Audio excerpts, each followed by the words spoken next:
Lunedì 2 dicembre, Santa Bibiana. È il 337° giorno dall'inizio dell'anno, ne mancano 29 al termine. Il sole sorge alle 7:31 e tramonta alle 16:29. La luna si leva alle 9:06 e tramonta alle 16:54.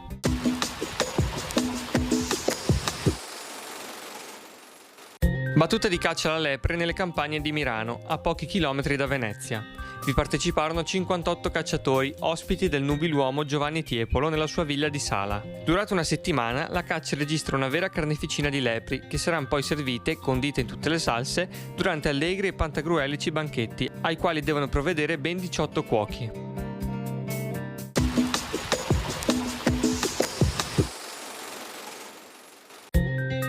Le previsioni per domani. In prevalenza nuvoloso o molto nuvoloso, con probabili deboli precipitazioni sparse e intermittenti in pianura, a tratti diffuse sulle zone montane più settentrionali. Il limite della neve sarà intorno ai 1400 metri, in diminuzione a fine giornata intorno ai 1100 metri.